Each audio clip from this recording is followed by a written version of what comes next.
Just a quick greeting from the Griffith Homestead garden. It is Friday, September 30th. The cute little cantaloupe that I had growing over here has not made it. I have already picked it off. You can see that's where it was. This one is hanging in there. On the other hand, this one is coming along nicely. So, we're doing that okay there. We got a whole bunch more small ones that may or may not make it. Like that one. And it's starting to rain, so I don't want to keep it long. This one plant is coming along pretty well. May or may not do anything. And I'm not going to worry about it. Neither is that butterfly that's on the leaf there.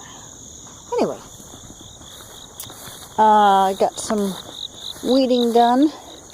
Also removed some dead leaves from the tomatoes. Picked a few sweet peppers. And all the rain we've had the last couple days, especially a couple nights ago, we had a really hard rain. Uh-oh. And I just stirred up some fire ants. Anyway, knocked this poor little plant over. This is the one that's always been much smaller than the rest, but it has 3 peppers on it. So I picked it up and propped it back up. Weeding. There was a bunch of these little things are coming back again. Problem is getting the roots out. So anyway, I cleared some stuff out from there and cleared a small area over here. You can see where the soil is all stirred up there.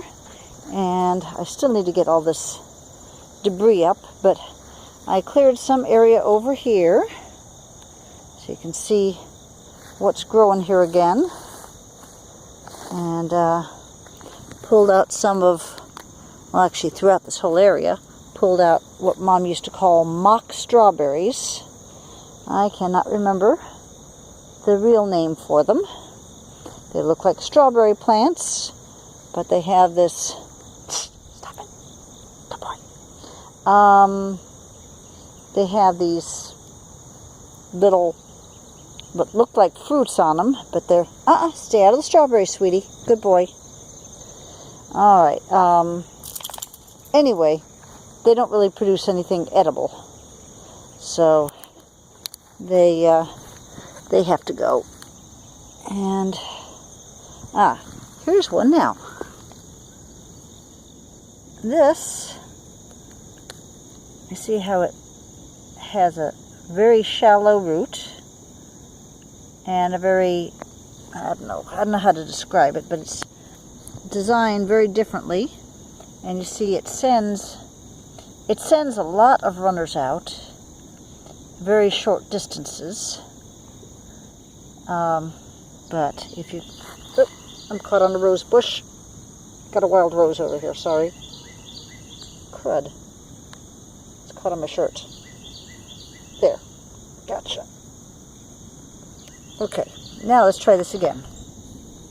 If you want to compare this leaf here to, I'm looking for a good leaf to compare it to, this leaf here. They're very similar, but you can see a subtle difference between them. So, for instance, this, well, you can see the base here has a larger base. That is a real strawberry plant. This, on the other hand, is not. And you can see how it sends out runners at very short distances. See, there's a runner, there, and that's a start of one, or where one used to be. But that is the difference between them, visually. The other difference is that when one produces fruit, it's real fruit, and the other produces this funky-looking red berry-like thing that has no flavor to it, and its only purpose, as far as I can tell, is to attract birds to eat it, so they'll drop the seeds elsewhere. Anyway,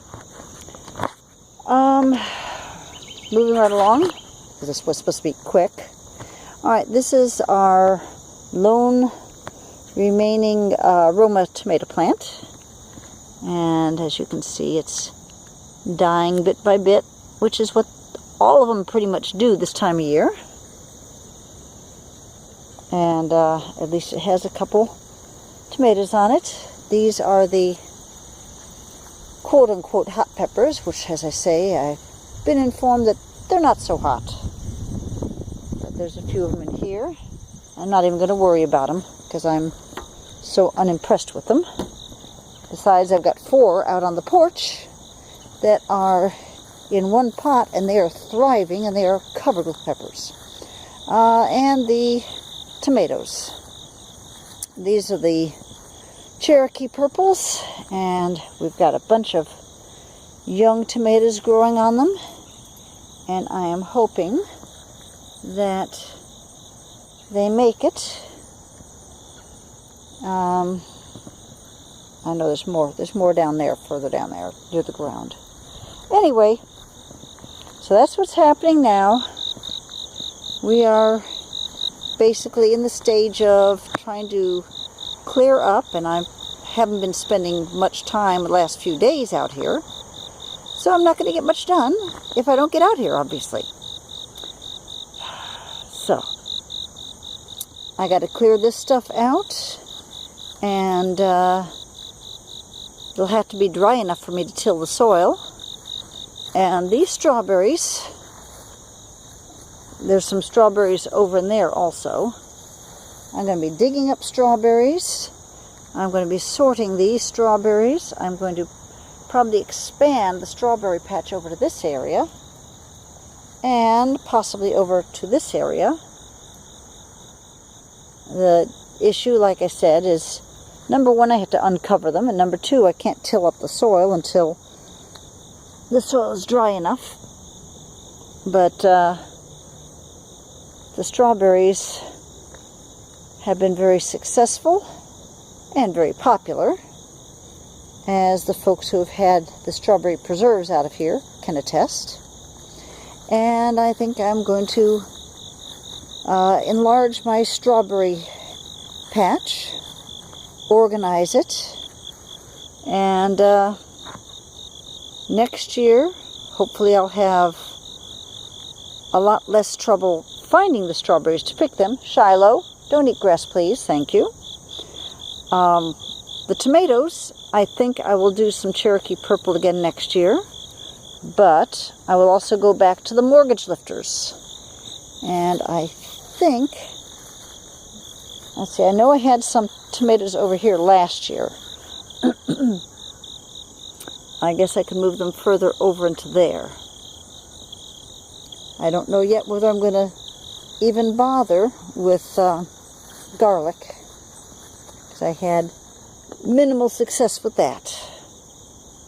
Likewise with the onions. I've had 0 success with the onions, because as soon as the first cold snap comes, they're gone.